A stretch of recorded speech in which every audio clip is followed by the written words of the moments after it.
Imagine a city so powerful. It dominated the Mediterranean Sea for centuries, a city of wealth, culture, and military might.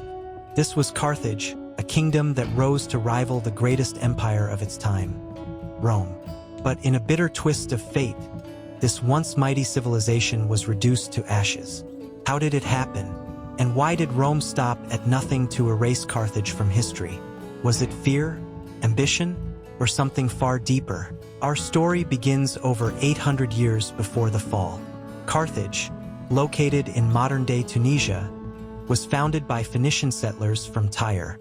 According to legend, Queen Dido fled her homeland after a tragic betrayal and established this new city around 814 BCE. With its prime location on the coast, Carthage became a hub for maritime trade, connecting Africa, Europe, and the Middle East. The city's harbors were a marvel of ancient engineering, two massive, circular ports that allowed Carthaginian ships to come and go with ease. This innovation gave them unmatched naval superiority. Gold, ivory, and precious spices poured into the city, enriching its elite and funding further expansion. Carthage grew wealthy and powerful, building an empire that stretched across North Africa, southern Spain, and even parts of Sicily. But with power comes competition, and no rival was more formidable than Rome. What began as a rivalry for trade dominance would soon escalate into a conflict that would determine the fate of the Mediterranean world. Rome and Carthage clashed in a series of 3 brutal conflicts known as the Punic Wars. These wars would not only reshape the Mediterranean but also redefine the nature of ancient warfare. The First Punic War, 264 to 241 BCE, was a naval showdown over control of Sicily. Despite their dominance at sea, Carthage faced an unexpected challenge. Rome rapidly built a formidable navy, adapting Carthaginian designs to create their own powerful fleet. After 2 decades of relentless combat, Carthage was forced to surrender Sicily, and Rome claimed its first overseas territory. But this was just the beginning. The Second Punic War, 218 to 201 BCE, would become the stuff of legends. Enter Hannibal Barca, a Carthaginian general whose tactical brilliance remains unmatched. Seeking revenge for Carthage's humiliation, Hannibal devised a daring plan to strike at the heart of Rome itself. In one of the most audacious military campaigns in history, Hannibal led an army of 90,000 soldiers and 37 war elephants across the treacherous Alps.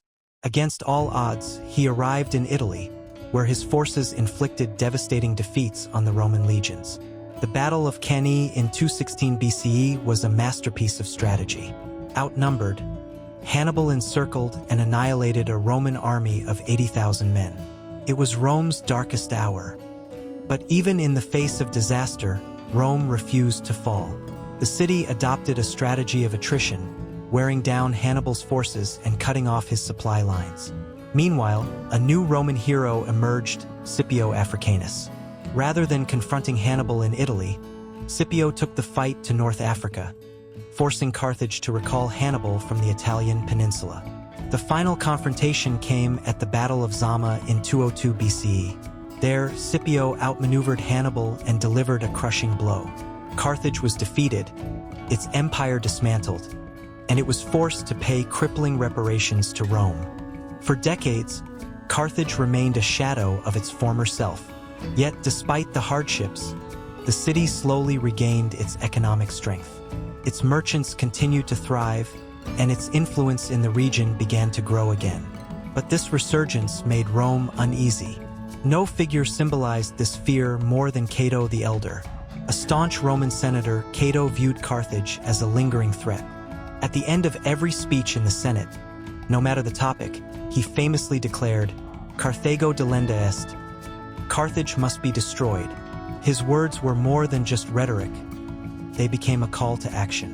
In 149 BCE, Rome found its excuse.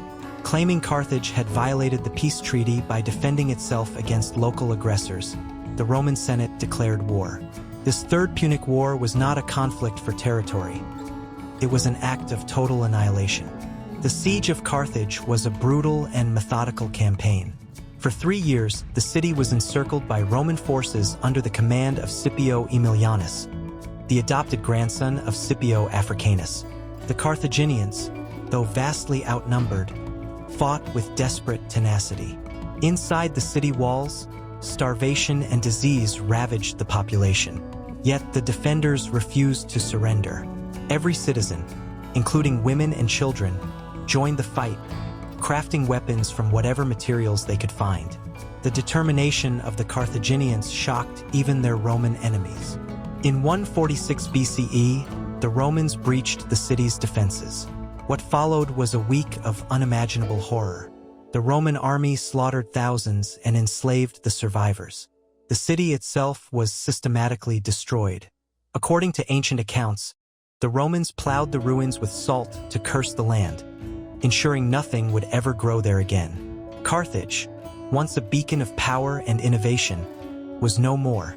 The very name of Carthage was erased from maps, and Rome stood as the unchallenged master of the Mediterranean. But history is not so easily erased. Though the city fell, the legacy of Carthage endured. Carthaginian innovations in agriculture, trade, and warfare influenced future civilizations. And Hannibal's tactics continue to be studied in military academies around the world. Rome may have destroyed Carthage, but they could not erase its memory. In the ruins of that fallen kingdom lies a cautionary tale, a reminder that even the mightiest powers can fall, and that the victors do not always have the final word. What other lost civilizations hold secrets waiting to be discovered? If you want to uncover more hidden stories from history, don't forget to like, subscribe, and hit that notification bell.